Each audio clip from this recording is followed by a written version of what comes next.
Welcome to 2K Moms Kitchen. இன்னைக்கு வந்து எங்கள் வீட்டில் ரத்த பொரியல் தான் பண்ணிட்டு இருக்காங்க. இல்லை, ஈரல் பொரியல் பண்ண போகிறாங்க. அதுக்கு ஆல்ரெடி எங்கள் மாமியார் இதில் எண்ணெயும் வெங்காயம் கடுகு பெருஞ்சீரகம் அப்புறம் பச்சை மிளகாய் எல்லாத்தையும் நல்லா பொடி பொடியாக கட் பண்ணி நல்லா எண்ணெயில் போட்டு நல்லா வதங்கணும். அதுக்கடுத்து என்னன்றதை அப்புறம் பார்ப்போம்.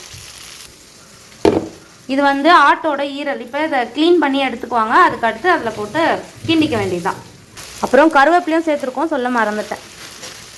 இதில் சேர்க்கறதுக்காக இஞ்சி பூண்டு பேஸ்ட்டும் ரெடி பண்ணி வச்சுருக்காங்க. எல்லாம் ஃப்ரெஷ்ஷாக போட்டால் டேஸ்ட்டும் பயங்கரமாக இருக்கும். இது நல்லா வதங்குது. அதுக்கடுத்து நம்ம இந்த ஈரலையும் உள்ளே சேர்த்து வதக்க வேண்டியது தான். இப்போது இஞ்சி பூண்டு பேஸ்ட் சேர்த்துக்கலாம்.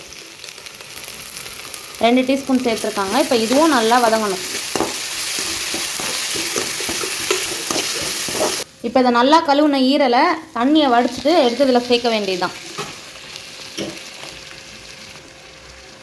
இப்போ நல்லா கிண்டிக்கலாம். மேலேருந்து கீழே வரையும் ஃபுல்லாக கிண்ட வேண்டியது தான். இதுக்கு அடுத்து தான் இதில் உப்பு சேர்ப்பாங்க, மஞ்சத்தூளும் சேர்க்கணும்.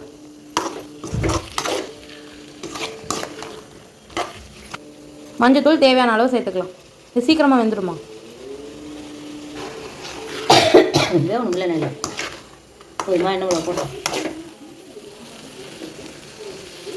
மஞ்சத்தூள் சேர்த்துக்கிறது உடம்புக்கு நல்லதுன்றதுனால சேர்த்துக்கலாம், தப்பே கிடையாது. தேவையான அளவு தண்ணி இதுக்கு மேலே ஊற்றுவாங்கன்னு நினைக்கிறேன், கேட்டு சொல்லுங்கள். மிளகு சீரகத்தூள் வீட்டிலே அரைச்சிது, அதையும் 1 டீஸ்பூன் சேர்த்துக்கிறாங்க.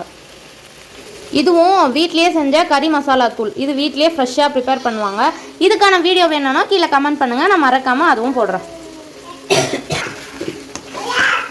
பார்க்கவே சூப்பராக இருக்குல்ல. இன்னும் கொஞ்ச நேரத்தில் ரெடி ஆகிடும். இது ஈரல் அப்படின்றதுனால சீக்கிரமாக வெந்துடும்னு நினைக்கிறேன். இதோட டிஷ் வந்து நம்மளது கிடையாது, மாமியார் செய்கிறதுனால அவங்கள கேட்டு தான் எல்லாம் சொல்ல வேண்டியதாக இருக்குது. உப்பு சேர்த்துக்கலாம். தேவையான உப்பு. வீட்லேயே அரைச்ச குழம்பு மிளகாத்தூள் கொஞ்சமாக சேர்த்துக்கலாம். ஏன்னா ஆல்ரெடி நம்ம மிளகு சீரகம் அப்புறம் கறி மசாலாலாம் சேர்த்தனால அளவாகவே சேர்த்துக்கலாம். பார்க்கவே கலர்ஃபுல்லாக இருக்குல்ல. அது வேகிறதுக்காக ஒரு லிட் போட்டு மூடிட்டு கொஞ்ச நேரம் அப்படியே விட்டுருவோம், சிம் பண்ணிவிட்டு. நம்ம கொஞ்சம் வாட்டர் ஆட் பண்ணிக்கலாம். அது ஒன்றும் இல்லை, ஜிஞ்சர் கார்லிக் பேஸ்ட் அரைச்சி ஜார் தான். திருப்பி லிட் போட்டு மூடிடலாம். ஒரு கிண்டிடலாம்.